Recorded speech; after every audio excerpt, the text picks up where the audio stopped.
There was a fancy introduction today, wasn't there? Good afternoon, everyone. Here I am with one of my little impromptu sessions for you. And what is it that has created this little impromptu arrival today? And I'm actually live on the Gwenda Smith page, the Heal with Gwenda page, and also my YouTube channel. Rebecca Clinton, hello, darling. How lovely to see you. Yes, everyone, you can comment and I would love you to engage with me. Oh, look at these clothes misbehaving. And Lisa, good afternoon. I said in the description, because you always have to have a description on these shows, right? And for me, that's like, well, who knows? Who knows what beautiful visitors we might get when hi Rebecca Thompson, how you going? Yeah, and the heading that I put in there was what am I into? And that was, hey Rebecca, thanks for jumping in. The reason that I put that heading was because I had a lady comment on the post for the Soul and Beyond for Monday night's webinar, and she said, hey, what are you into? Looks like we share some interests together. And I thought, well, you know what? If a new follower, somehow she's found my page, but she hasn't had a look to see what I'm into, which kind of fascinates me. And at the same time makes me think how not everybody, sorry, such a lot of people now just want everything at their fingertips. So I've got a few things that I want to share. Thanks, Lisa. Yeah, we never know, hey, who's going to visit when I come in. And yes, I could have a topic in mind, and I do actually have a number of things to have a look at. From Wellard, hi, Cherry Pie, how you doing? So, and thanks for joining. So the comment, what are you into, was my first thought about what to have a chat about, because a lot of people have said to me recently, would you do a talk in our group, because there's so many people who actually don't know what you do. And I must admit, I thought, well, if you went to my website, how could you not know what I do? So maybe you haven't been on my website, which is healwithgwenda.com, just in case you want to have a look. And then there are the posts that I have regularly on my both pages, Gwenda Smith, which was more the spiritual side, and then the Heal with Gwenda page. The Heal with Gwenda page has been focused on my holistic wellness services, my holistic wellness practitioner side of me. And then the Gwenda Smith page was much more aligned to the spiritual side, because what I have found over my years is that a lot of people, that's right, Lisa, a lot of people, I'm going to show Lisa's comment. A lot of people are not, or long ago, are not interested in what's called spirituality. They're not interested in knowing about their soul, their divine essence, their divinity, the amazing power that they have when they align to their divinity. A lot of people aren't interested. Hence, I have the 2 pages. As Lisa says, but how do you explain what you do? It's a long list. Well, there are some really awesome comments that could help people understand. So I have a lot of people referred to me when the doctors say there's no more I can do for you, or when the treatment that they have been given for some period of time simply is not working. And people come to me, they find out about me, and they're most often referred. Although just recently, a lady came to me, very sad story, and she's here in Perth. And she came, she said that she put a post up in a group and that I was recommended several times. So she went, this lady's been recommended several times. I'll go and see her.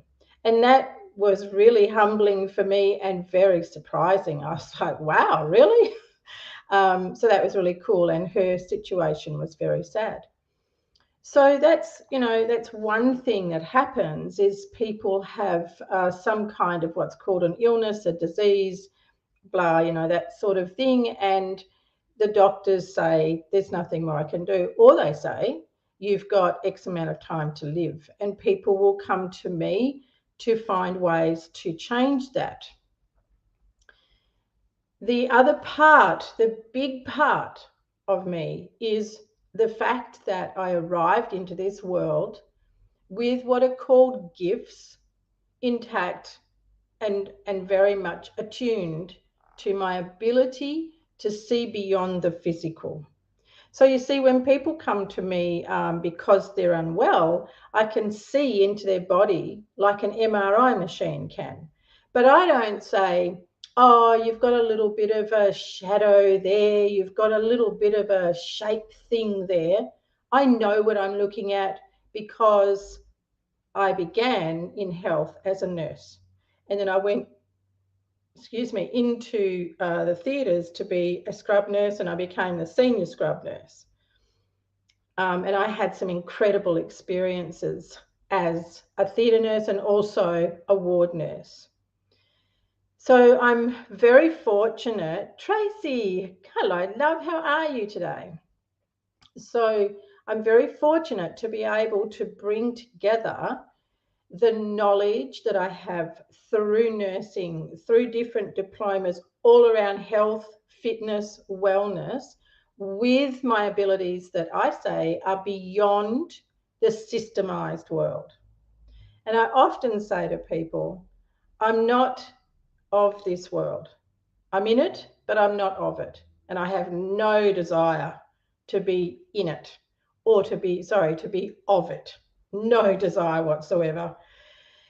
To be of this world means that you're enslaved, means that you are owned.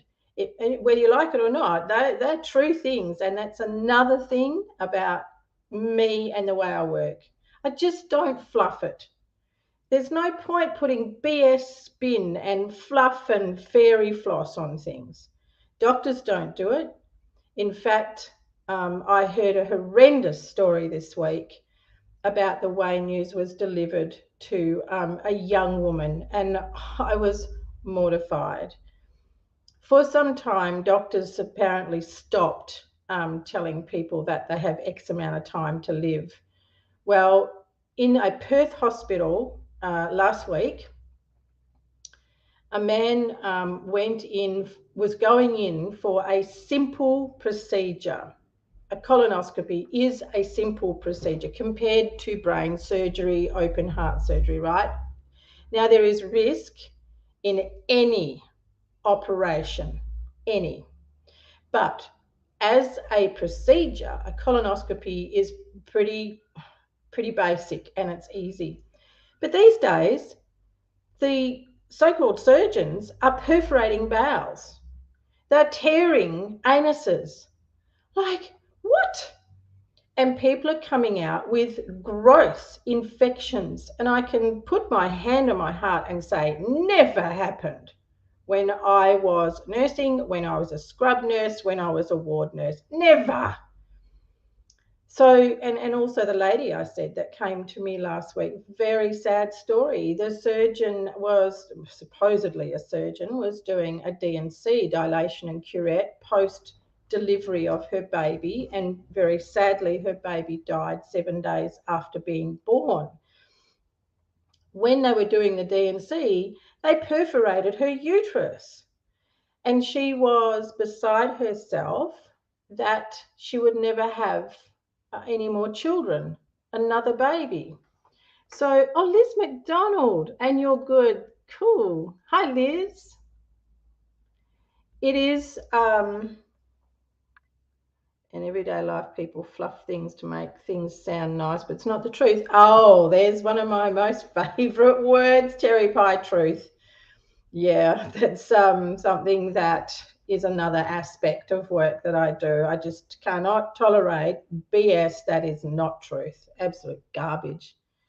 Um, oh, possibly, Tracy.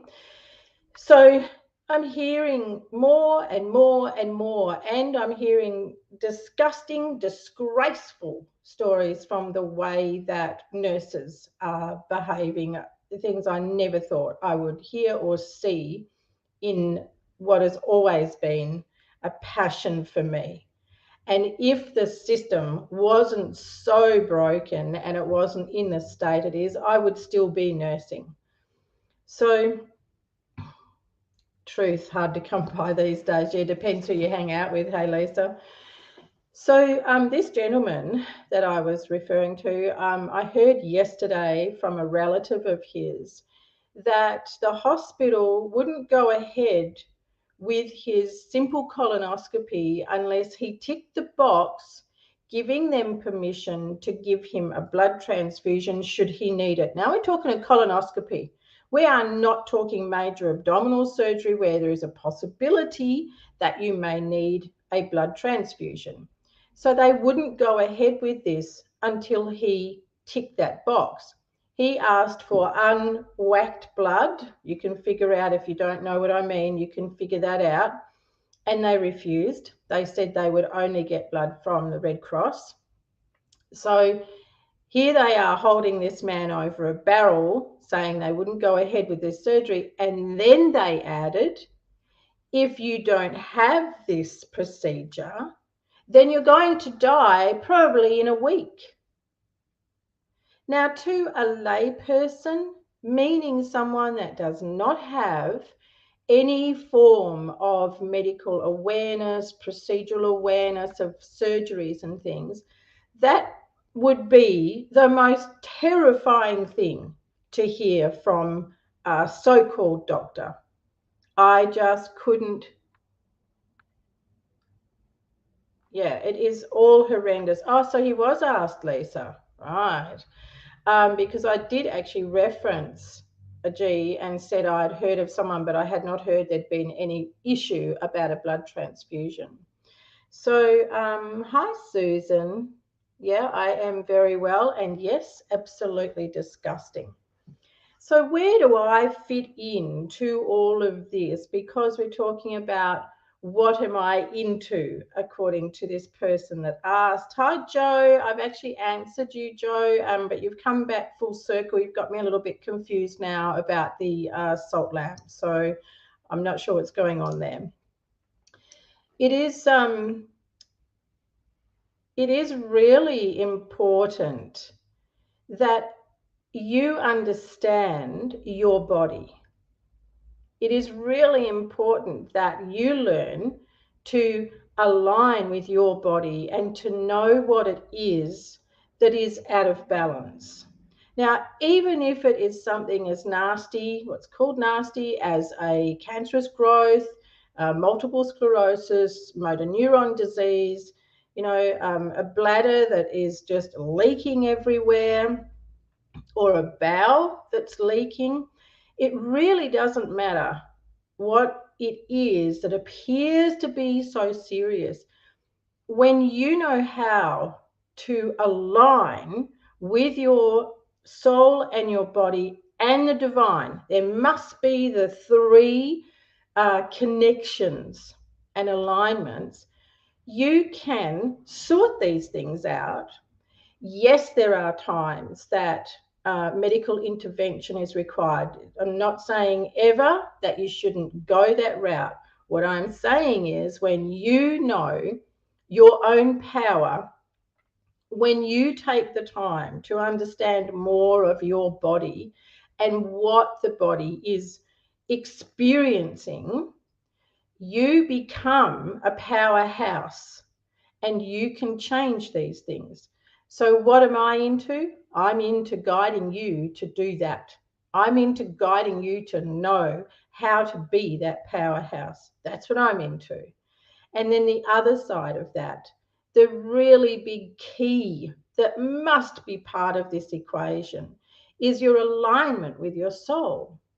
So while I have had the 2 pages and I've basically made 2 me's, so I've had the Here with Gwenda page, which I did not bring in the spiritual aspect to, hoping to be able to bring inspiration and higher awareness to people who were not interested in knowing themselves on a different level.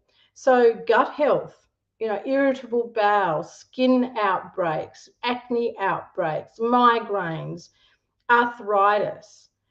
I have taken hundreds and hundreds, thousands of people over the years on the journey of understanding what those imbalances are about. And I have used natural processes, practices, food, juicing, shifting lifestyle choices for them to be able to see changes in their health issues. And then on the Gwenda Smith page, I focused more on what is very dear to my heart, and that is the connection to divinity, connection to the divine. I am not religious. Religion has been thwarted, it has been corrupted. It's nothing like a pure connection to the divine. So I've previously kept those things apart. But now, over these last 3 years, yes, Rebecca, there you go. Rebecca says, a healer who sees the whole picture. There you go. Lisa, what do you think about that? But do you know what? Linda Gold, hello, darling. Do you know what? Even then, Rebecca, people go, yeah, but what do you do? So it always ends up back to that question. And like Lisa says, how do you explain what you do? It's a long list.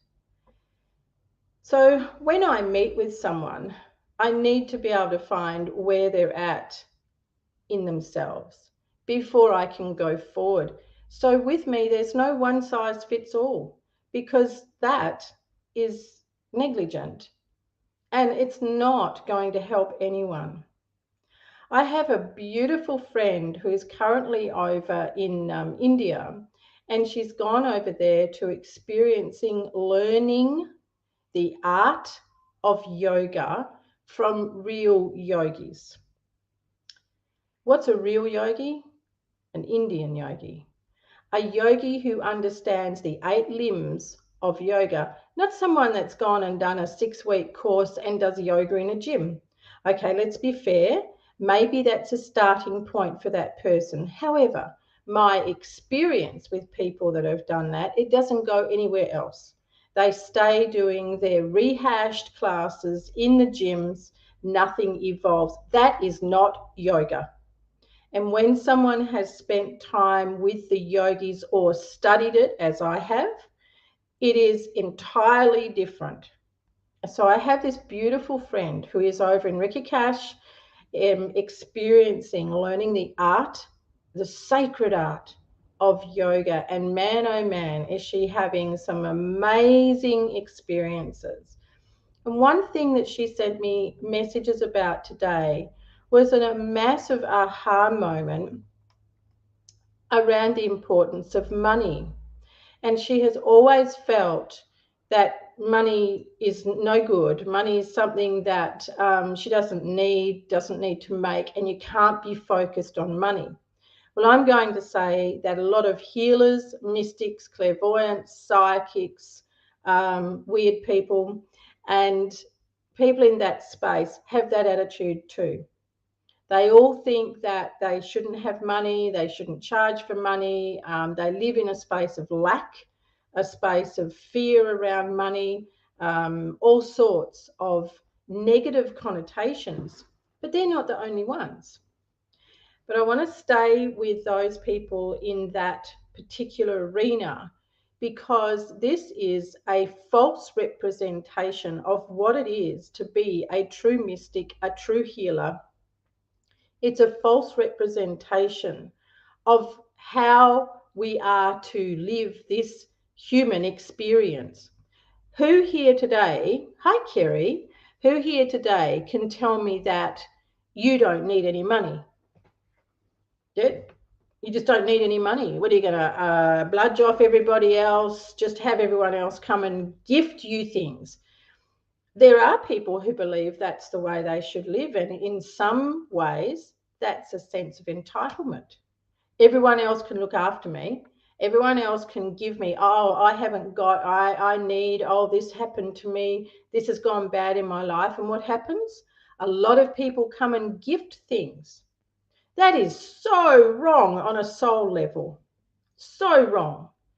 So when it comes to having this experience that she's having in India, she's got a man in the group over there who's actually Australian, and he's in his 50s, and he was telling her that he knows people that spent their 20s through to 30s in ashrams. That's the life they chose to live, which is an incredible decision. It's an incredible way to live your life. It's also very false.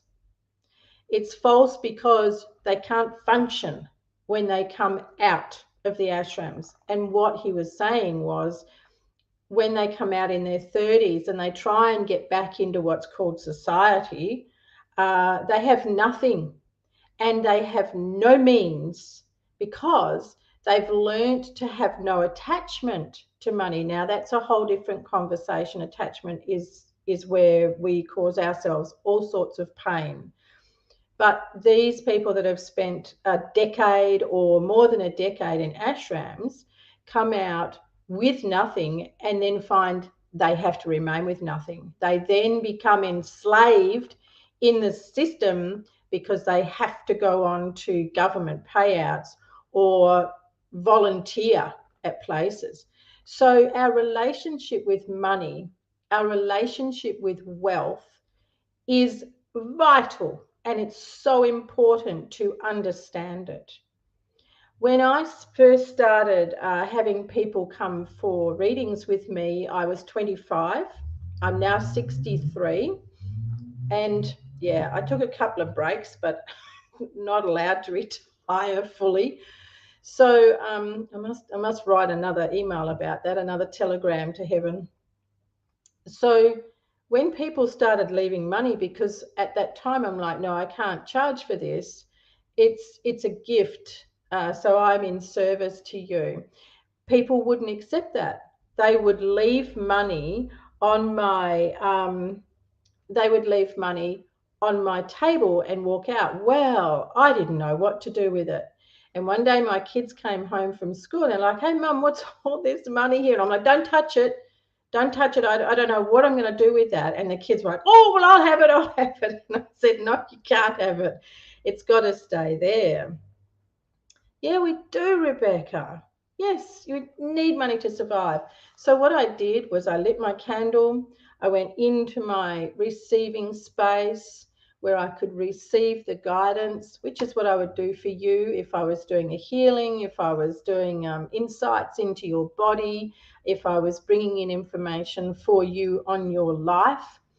I would go into this beautiful aligned space where I can receive.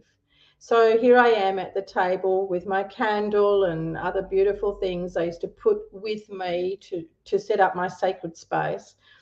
And I asked, and the amazing voice, yeah, I hear voices, the amazing voice that came through speaking to me said, you will always receive what is called money, for it is necessary in this existence. Without it, you cannot survive. On the understanding that you do not squirrel it, frivolous it away, it will always come to you. So what they were saying was that if I got greedy, if I saved it for no purpose other than to be like Scrooge McDuck and have piles of money, they would cut it off. If I was frivolous, disrespectful with it, they would cut it off. So that's how it was explained to me. What I have had as a fee for my services, I have never set it. It has always been driven by my clients. And what I found was, say back when I was 25, people left between $30 and $40. So I would say to someone that would insist, what do you charge? I would say, well, I don't charge. What people are leaving is this amount. And over the years, what would happen is someone would come and I would say that and they'd go, no way, no. And they would leave $50. And that would go on for time. So I would then say to people that would come and even return people, I would say, well, people are leaving $50. No problem. And it just went up and up and up over the years, just like all our costs go up and up and up. So it's been an amazing experience. So to have this beautiful friend of mine experiencing this and having that insight given to her by an Australian man who's a businessman, say to her, you've got to have money. And what she has come to realize is she wants to be able to travel more. Well, you can't travel if you don't have any money. So she's now in a quandary about, if I go down the path of making money, I become enslaved, or do I become free? So it comes down to your relationship with money. It comes down to your acceptance of what is wealth and what is abundance to you. We are conditioned to go to school, get an education, and in a lot of cases go to university so you can get a better job, be more brainwashed, and earn money. The part they forget to tell you is that's not what you're going to school, getting a job, earn money. No, the thing is pay bills. So many years ago, I attended a webinar seminar actually with a man who was a multimillionaire and he's also a uni professor. And he said himself, this doesn't align. As a university professor, you don't become a millionaire, multimillionaire. He soon discovered when he was in his 30s that the system is geared to keep you trapped in bills, in paying bills. And he described the credit system and how that was designed to capture you into keeping you in a never-ending circle, a revolving door of work, pay bills, work, pay bills. So he was showing us how to get out from under that. Now, through my teachings and through my own evolving, I have found that the key to that is your relationship with money. And funnily enough, your relationship with money is all to do with your relationship with yourself, your self-worth, your self-belief, your self-love. If you are someone who believes other people should have more than you, and I had an incredible aha moment myself recently, where a little voice said to me, but people with money, you feel you don't deserve their money. And I was like, who said that? Where did that come from? And that people with money would not value what you have to offer. And that is the biggest load of rubbish under the sun, because the reason people come to me is because they can't do what I can do. They are stuck in their life because they don't know how to get out, and I know how to help them out. So it doesn't matter how much money they have. If they are multimillionaires, does not mean that they have alignment in their life. They have an alignment with money and how to make money. But as the old saying says, money doesn't bring happiness. So I have people that are very wealthy come to me because their health is killing them, literally. And their money is not making any difference to that. So it's fascinating. The other thing that my beautiful friend is experiencing over there while learning the sacred art, the real yoga, is that she's having a tremendous amount of physical response in that she's been so sick over and over again. And this sickness has been because her body, her soul and body have been purging all of the attachments that she has had throughout her life. She's only a young woman, but because of circumstance and what her childhood was like, which is where all our trash comes from, childhood, she's now discovering that she's held on. And she chuckled in one of her messages today and said, "Yeah, I hold on to shit." So she discovered that now in this incredible environment she's in, which is extremely different to anything we have here, she's finding that her body is purging all of that. Now, in that, she has actually got very sick and had to be hospitalized. There was no other way around that. Which part can you relate to, Lisa? So if anyone's got questions, I'm here to help today.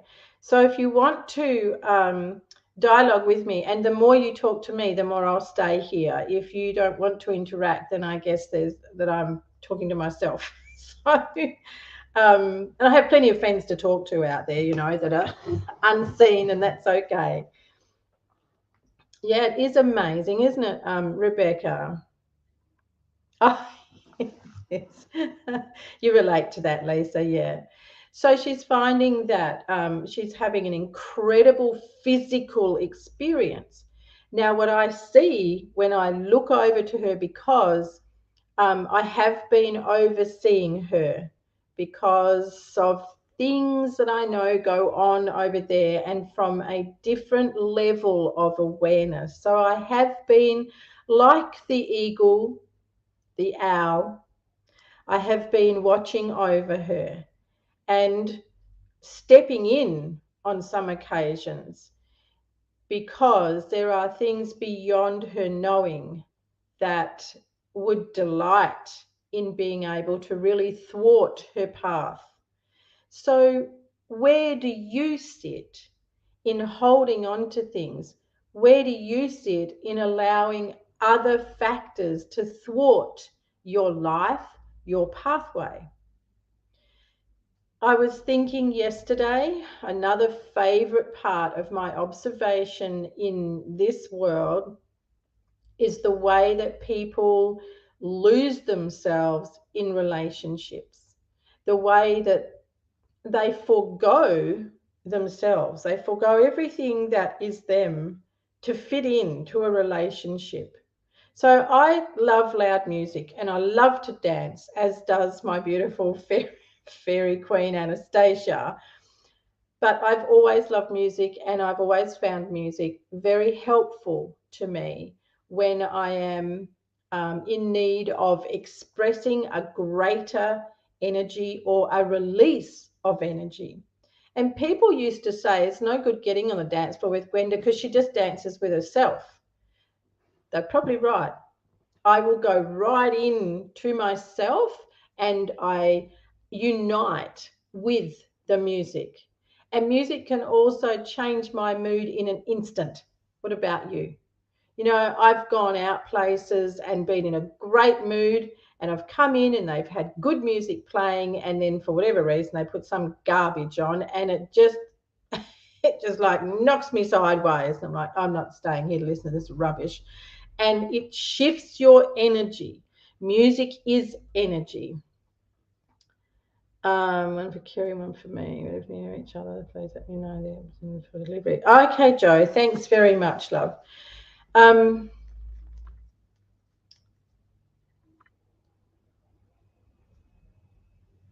Oh, yes, Rebecca. Yeah.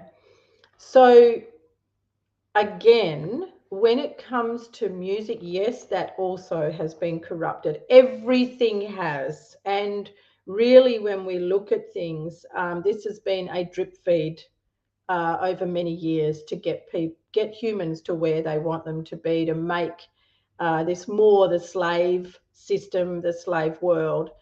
And I could go into this, but it's not what I come on for today. I'm just going to say to you that since the year 2000, there has been a tremendous amount of invasion here on this planet from other things in the galaxy and galaxies beyond ours.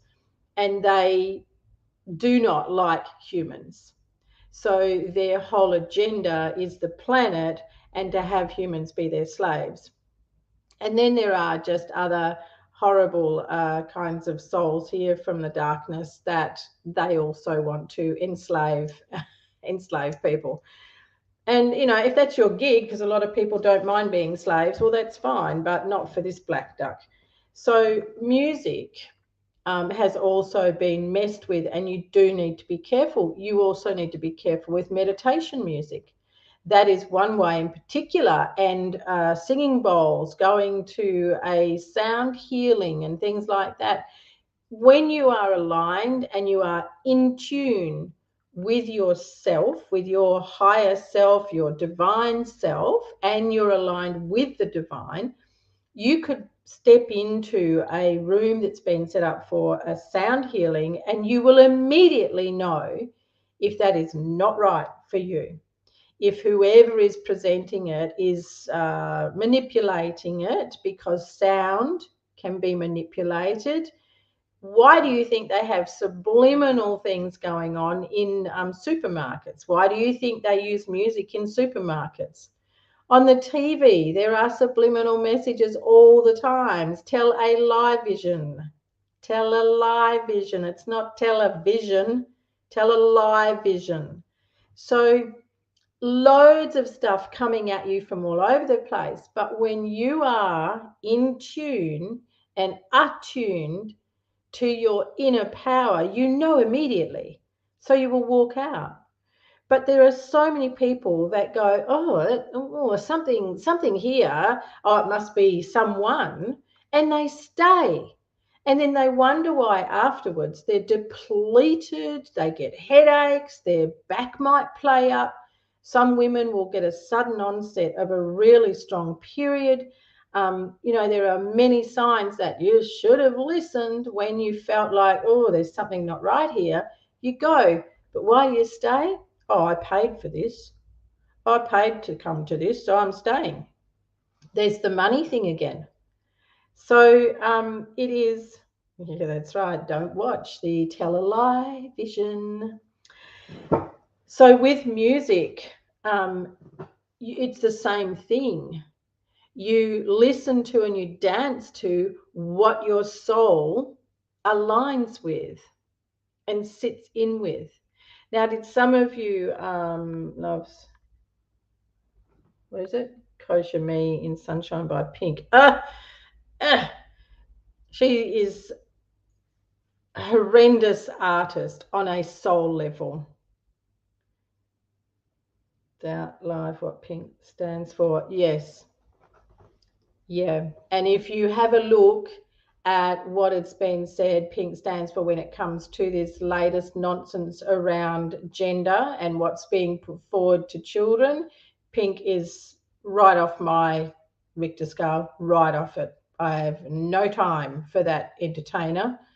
Certainly on the wrong side of the fence, and certainly not someone that is aligned with the future of humanity, real humans. The oldest songs, say from the 80s, seem to have interesting spiritual. Yes, Rebecca. God, go you. Yes, you are spot on. And the 60s, when there were the activists around, when you listen to Bob Marley and was it another Bob? There's a number of them have got amazing messages in them, and they are so appropriate to now. So yes, your daughter's energy. Yeah. Maybe we could find something else. You could find something else, Rebecca, that is better for her, because that music is still implanting. They use the vibration, they use the words and what's hidden behind. There is stuff that's played behind that you can't hear with your physical ears. So well done, Rebecca, for noting the spiritual messages in the 80s music. There's a lot of messages. I was listening to Skyhooks last night. I love Skyhooks. I met Shirley on a golf course just before he was killed. And I'm living in the 70s. If anyone doesn't know it, go and listen to the words. Horror movie right there in front of me. Horror movie on my TV. They call it the news. It's brilliant. And we have got so many artists, poets, authors, movie writers that bring messages to us in everything they do. But how many people take any notice? They're like, oh, dude, that was a good movie, or love that song. But they don't realize what is being brought through for them. So when we want to rise to a higher frequency or align with the truth of our divinity, we can often be getting help from what's being put in front of us.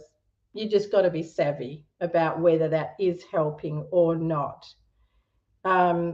Yeah, yeah, Tracy, really, it's horrendous. Play a lot of 69s, not 70s, oh, 60s. 69s. Musician, singer, writer. Oh, you're a musician, singer, writer, Linda Gold. Wow, awesome. Yeah, Skyhook's wicked. Yeah, yeah, it's brilliant. So music is really powerful. And yes, singing bowls, crystal bowls, Tibetan bowls, all those sort of things are attuned to a particular hertz that is meant to attune to each of your chakras, your energy centers. However, they can be manipulated in how they're played by the facilitator to distort the energy centers. So, what I'm saying to you is, before you go to a session, or but before you buy a ticket to go to a session, let yourself sit first and become attuned and in tune with your higher self to receive the yes or no. Use a pendulum if that's what works for you, but give yourself that opportunity before you buy the ticket, so you don't fall into the old thing of, oh, well, I paid for this, so I'm going anyway. Because that's where you bring yourself unstuck. And that's where you end up having a lot of unnecessary discord in your life. And that discord can be in many different ways. You can suddenly find that you've got a lot of people around you that are creating upsets for you, bringing you out of balance in the way that you feel about things. You may find that you suddenly find it difficult to express yourself, many things. So I was also talking about our relationships and how people lose themselves, particularly women. Men do it too, but women are shocking for handing over who they really are and not behaving in the way they want to because of the relationship, because, oh, he or she might not like that. I really like to dance, but they don't. So, I don't. They like to go to bed early, so I have to too. Or they don't like it when I wear my hair like this. All of that is giving your power away. All of it. All of that is stifling your soul. And in that, you become unwell. In that, you have lots of issues: throat, thyroid, tonsils, back of neck, lower neck, headaches, chest infections, stomach imbalances. It just ricochets through every single part of you, even down to having a bunion. A beautiful lady that is coming into my School of Wesh this year, which I can't wait. So excited. But the ladies coming in this year are the gifted souls who want to be able to really harness their gifts and use them for themselves and also for others. I can't wait. Just so much fun to be had. But she came for a healing with spirit medicine yesterday and has got bunions on her big toes. I used to do the surgery for them and chop, chop, chop, chop, get a hammer and a file and hammer it off. Did you want to know that? So lots of fun. It's like doing carpentry. To take those things off. The same with big spurs on sorry, I saw an alert there from StreamYard. So spurs that grow, and they really do grow like a horn. Quite incredible. That's what I loved about being in theatre and seeing the different things that the body does, that how amazing the body is. So some people come in and have a real big horn growing off different joints, particularly the big toe or off their ankles and things. And when we get out the carpentry tools and chop them off, hammer them off, use a file, grind them off. Amazing. So there you go. It's a little bit of a theatre gig for you. Ooh, a lot of people say, do you mind? I'm eating. I'm like, no, I don't mind at all. Open heart surgery and brain surgery is phenomenal. It's so fascinating. And the fact that once upon a time you would be clinically dead. Well, you're clinically dead anyway when you have surgery. That's why people have out of body experiences when they have surgery. But when you're having open heart and they take all your blood out of your body and it goes through this incredible filter machine, so it's not even in you, it pumps on back around. Oh, it's just amazing. Did you want to know about that? We just get rid of this notification. Yeah, please do, Rebecca. It's so important. Your soul did not come here for this human experience to be entrapped by anyone. It didn't come here to be enslaved by this system. You can harm no one by stepping into your power, by being who you are. The big fear is, oh, but then someone might leave me, or they won't like me, or I'll lose my job. Well, then that's what needs to happen. Because if someone cannot accept you for who you really are, then they don't belong in your life. Why waste your life like that? You know, I had a very depressed emotional life, done heart surgery. Yeah, well, is it any surprise, Rebecca? Of any? Oh, you're still here. Cool. Rebecca is also a nurse, and she's saying that people get very depressed, emotional after open heart surgery. That makes, on a spiritual, a soul level, that makes so much sense to me. Having done Hope, being the scrub for open heart surgery, it is phenomenal. And I just want to slip in here. I just want you to think about this.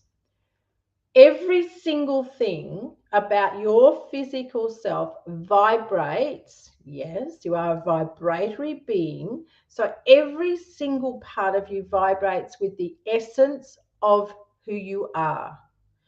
It also vibrates with the essence of who you're trying to be. So when you're foregoing your power, when you're handing, not doing things that just aren't you, then there's discord in the cells of your body because it's not vibrating in complete alignment with who you are. So if you give your lungs to someone else and you have been carrying a lot of grief, a lot of sorrow, what have you donated to that person? If you had a heart that was extremely burdened in grief, in heartbreak, what have you given that person when you have donated your heart? If you have donated your liver and you've lived as a very anxious, a very fretful, um, a very flighty person, what's in the cells of your liver that is now going into someone else's body? Have you actually heard about people that have had transplants and they've become different? That their family have said they don't behave the same? They seem to be different. There are some incredible accounts of people having heart transplants in particular. You can't get away from what you carry in your cells is you. So when you're imparting that to someone else, they inherit. So if you're giving blood, whatever is in your blood, whatever's been running around with you, that vibration, that frequency is being given to someone else. Something to think about, hey? Lorenzo, hello, good morning. How lovely to see you. I was only thinking of you the other week and thought I don't see you on my webinars. I wondered where you are. And, you know, if this is, yeah,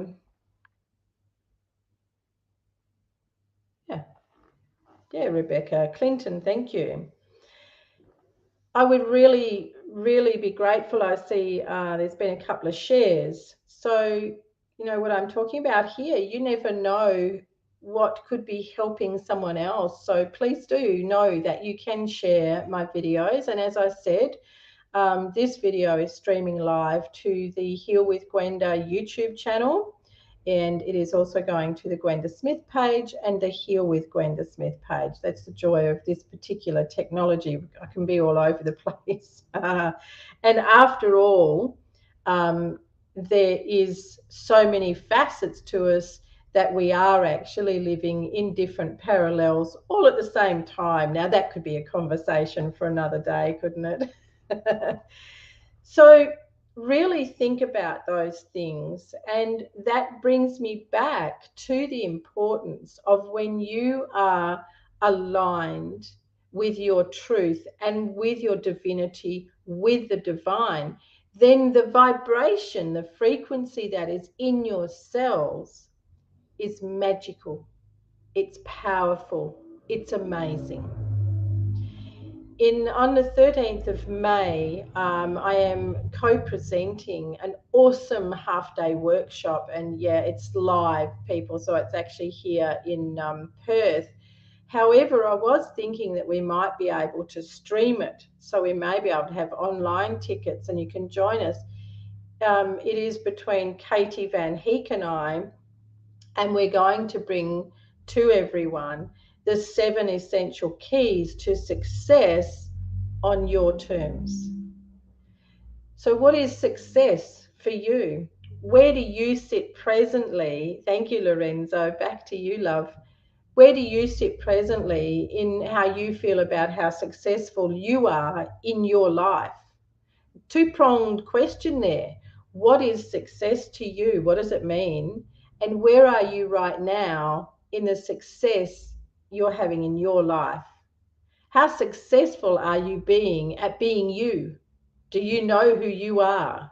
And everyone goes to, don't be silly, Gwenda. Of course I know who I am. Well, I beg to differ and say, if you have any imbalances in your body, if you have any issues with money, then no, you're not living who you are. You are living who others want you to be. You are living in a way that fits in with the system. I have a favorite blog post on my website about labels.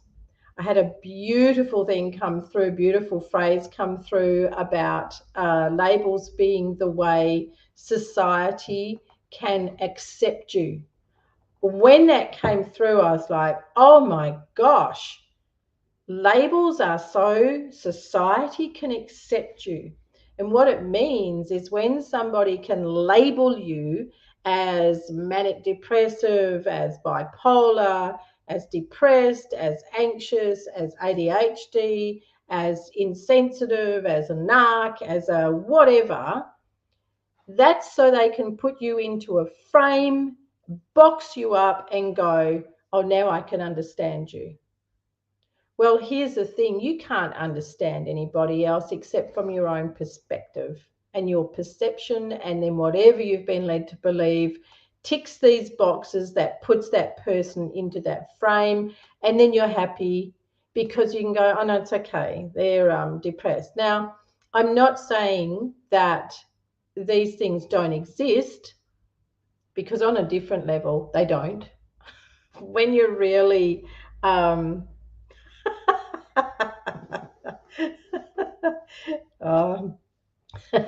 conspiracy theorist. One of them too. I actually like the term activist. I like that one. That sits so well with me. Rebecca, activist. Somebody called me that the other week, and I went, yeah, I'll own that. So what I loved about that message, and if you want to go to the blogs on my website and read it, you might find some tremendous insights to help you understand how you've been framed, how you've been set up into believing that this label is something you've got to have.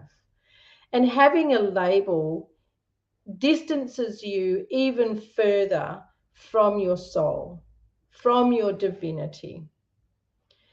So when people say, what do you do? The first thing we open with is, oh, I am a. One client I had many years ago, she would always say, I'm just a mum. No, see, the question wasn't that. The question was, what do you do?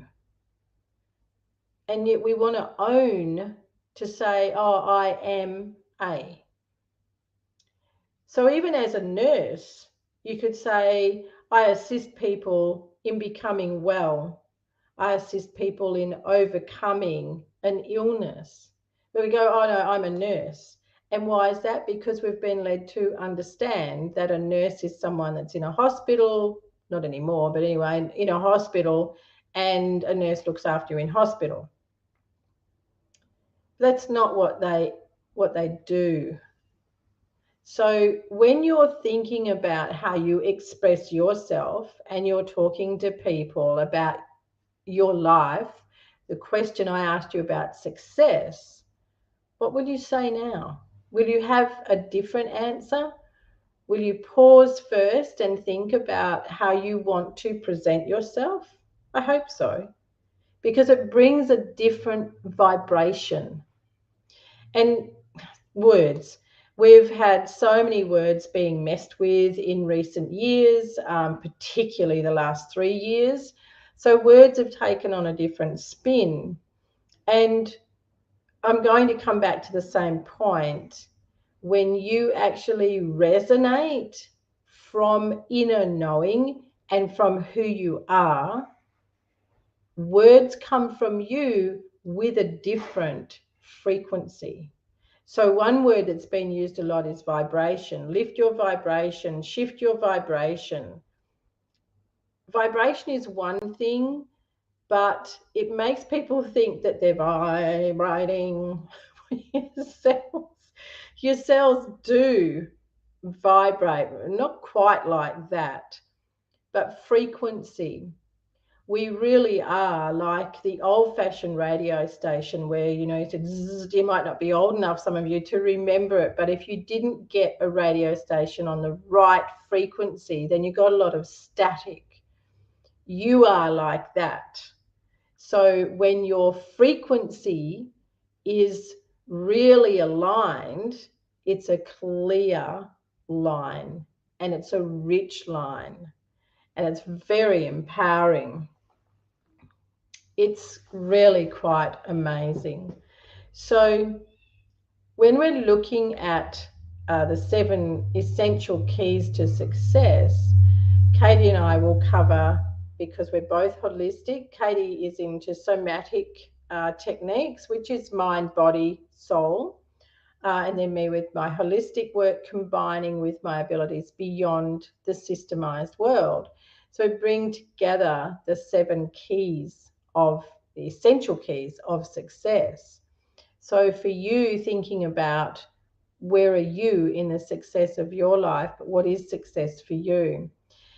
And then the other excitement that I wanted to bring to you is the work of the breath. Now, when you do, you will have seen lots of workshops about the breath, lots of talk about the breath. When you come into any form of exercise, the breath is crucial. But we have such a sedentary lifestyle now, and many people only breathe in the upper quadrant of their chest. So when they do take big, expressive breaths, yes, expressive and expansive, they can get very dizzy. And so they stop. They think, oh, you're taking those breaths can't be good for you. I got really dizzy. No, you need those expansive, expressive breaths because you're feeding your entire being through breath. Breath and water are the essential things for your physical self. The breath is also essential for the soul. When the breath isn't being utilized properly, the soul contracts and becomes stifled. So the breath needs to be expansive and expressive. So there's lots of workshops around that. But for my beautiful friend that's in India, what they're experiencing is a whole different feeling. And there's the key word, feeling. When you are feeling, you are being. And that is what your soul came to experience in this life. It did not come to experience entrapment, enslavement, constricted, tied up in knots. It came to become even more expansive than what it was previously. So the breath is one way of doing that. So begin to play with your own breath. And if you are someone like us who loves dancing, dance like no one's watching and pay attention to your breath. You will feel different. It vitalizes you. It gives vitality. It also releases tension. It releases imbalances on a cellular level in the body. So what this beautiful friend has found is through the process of learning more about stillness, quietness, the breath is so very important.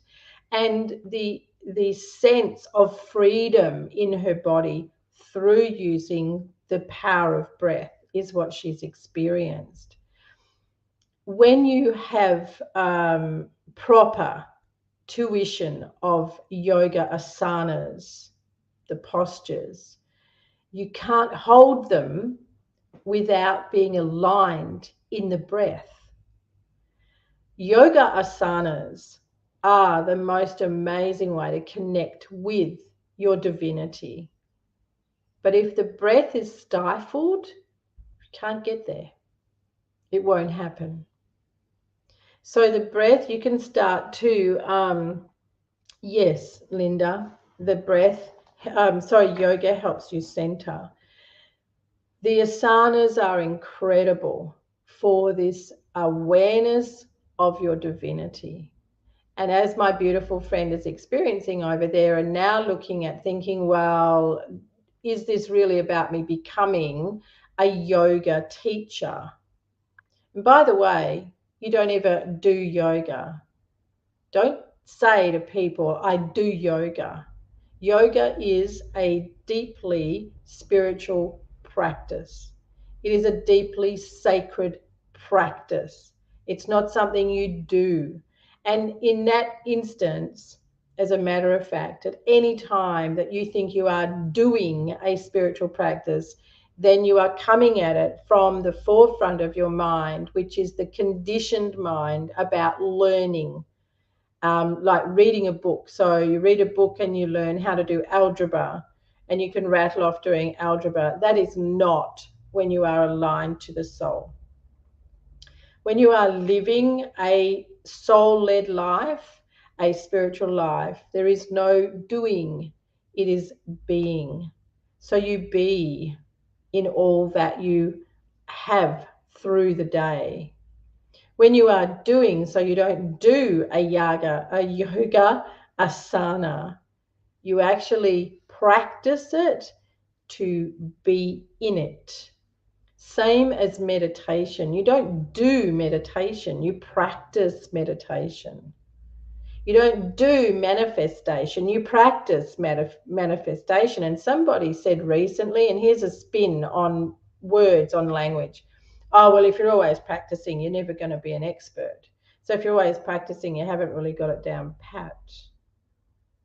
That is a negative spin on a powerful word. When you are doing something, you are not present.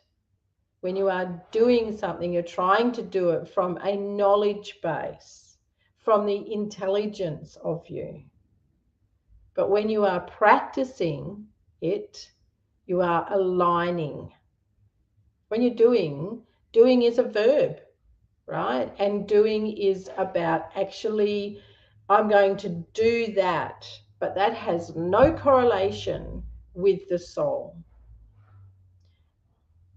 What's one of the phrases? I'll do me, you do you.